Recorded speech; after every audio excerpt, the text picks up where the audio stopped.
착상률을 따지면 우리가 3일 배양, 5일 배양 있잖아요. 그러면은 3일 배양보다 5일 배양이 높은 건 사실이에요. 그러니까 당연히, 그러니까 저는 이제 외래에서 설명할 때 이제 중학생하고 대학생 차이라고 얘기하거든요. 왜냐하면 중학생이 다 대학 못 갈 수 있잖아요. 하다가 뭐 외길로 빠지거나 공부를 안 하거나. 근데 또 똘똘한 중학생 2명은 둘 다 대학을 가잖아요. 좋은 걸로. 근데 이제 문제는 5일 배양이라고 해서 다 똘똘한 게 아니에요. 이게 어디 대학생인데 어디 진짜 어디 아주 그냥 뭐 누구나 들어갈 수 있는 그런 대학도 있고 그렇게 하잖아요. 그러니까 그거를 사실 그 원래 3일 배양, 그러니까 5일 배양의 개념이 나온 개념이 우리가 되게 이제 그게 지금 조금 어떨 때 보면은 약간 안타까운 느낌이 들게 하는데 5일 배양이 나온 개념은 쌍둥이를 피하기 위해서 나왔어요. 이게 착상률을 높이려고 나온 개념이 아니에요. 예를 들어서 지금 우리가 정부에 정해졌잖아요. 나이 35세 미만이면 3일 배양 2개씩 할 수 있고 5일 배양 하나씩 할 수 있잖아요. 그럼 3일 배양 2개하고 5일 배양 하나하고 임신율, 착상률이 뭐가 높냐? 2개하고 하나하고 하면 저는 똑같다고 생각해요. 물론 3일 배양의 수정란 상태가 좋거나 5일 배양까지 갔는데 수정란이 안 좋아지는 경우가 있거든요. 그럼 당연히 이쪽이 높겠죠. 이제 그런 상태고. 그 다음에 이제 35세 이상이 되면 3일 배양은 3개 이식할 수 있잖아요.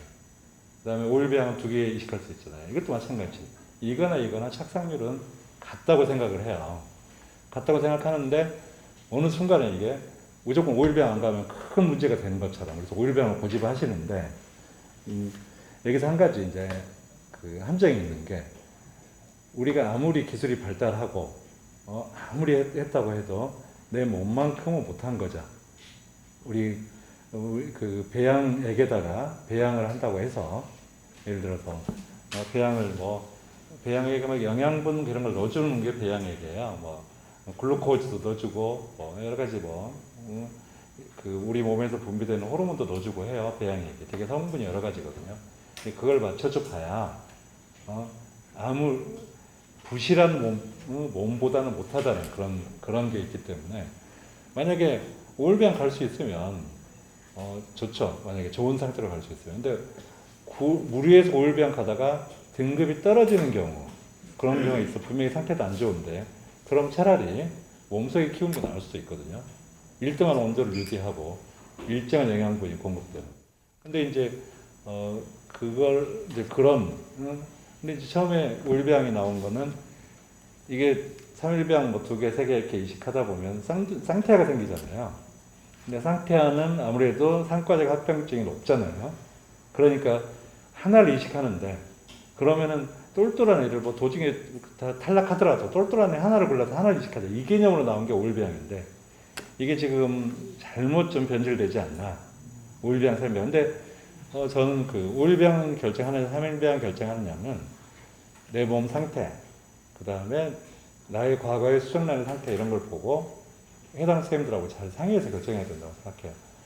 무조건 5일 배양 가서 5일 배양 등급 나빠지면 무조건 애를 키웠는데 그러니까 중학생을 똘똘한 애들을 5일 배양을 그냥 학원에도 안 보내고 키워서 아주 정교에 수석한 애들을 전문대를 보낼 그럴 일이 생길 수도 있어요.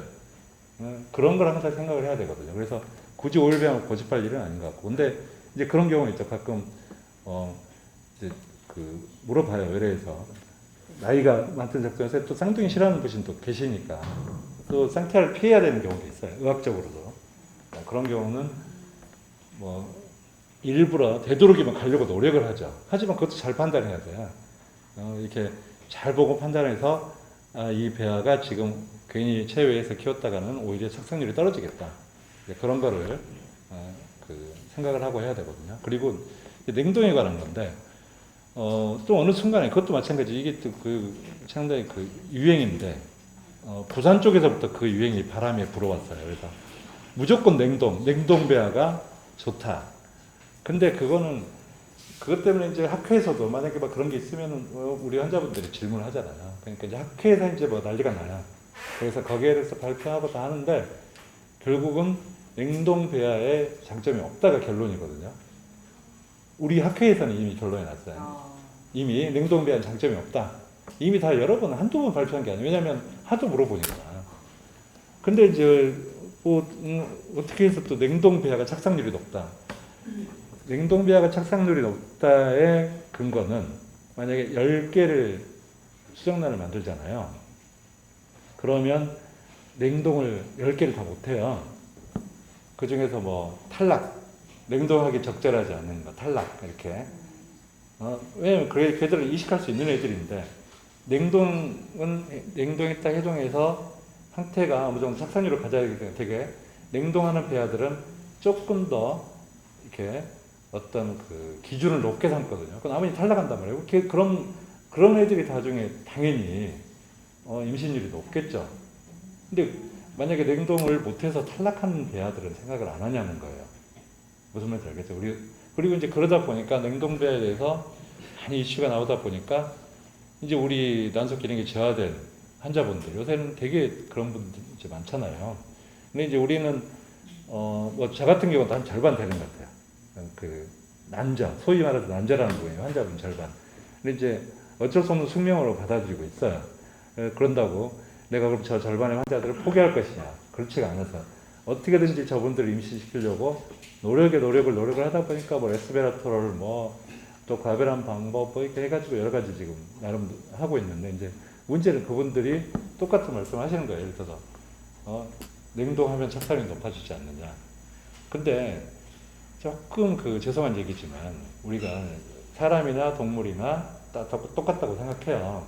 내가 만약 상태가 좋아, 그러면은 냉동했다 해동해서 좋겠죠. 근데 난소 기능이 떨어지는 분들은 힘들게 하나 두 개 채취하는데 아무래도 난소 기능이 떨어지다 보니까 숫자만 적어지는 게 아니라 질도 좀 떨어질 수밖에 없잖아요.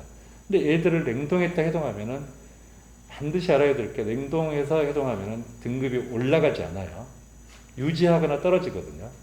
근데 이제 유지했으면 좋겠는데 떨어진다고 해동하면 입장을 바꾸는 거 생각하면 만약에 멀쩡한 뭐 포도가 있는데 포도를 얼렸다가 녹이면 뭐 아주 싱싱한 포도는 그대로 유지가 되겠죠. 근데 그게 아니라 약간 뭐 이렇게 좀 싱싱하지 않은 포도는 당연히 떨어질 거 아니에요. 이제 그런 점을 충분히 생각을 하셔야 돼요. 그래서 상당히 외래에서 그 부분에 대해서 설명을 많이 드리죠. 근데 잘 안 실감 왜냐면 이제 냉동했다 해동하면 그게 그러니까 냉동 배하면 뭐 임신율이 높다. 그걸 절대 부인할 건 아닌데 그 냉동 배아라는 게 원래 개념이 쓰고 남은 좋은 것만 냉동하기 때문에 당연히 이미 얘들은 기준이 틀린 거예요. 그렇기 때문에 당연히 임신율이 높은 거지. 전체 다 냉동해가지고 해동한다. 그거는 이미 효용성이 없는 걸로 학회에서 지금 얘기를 하고 있어요.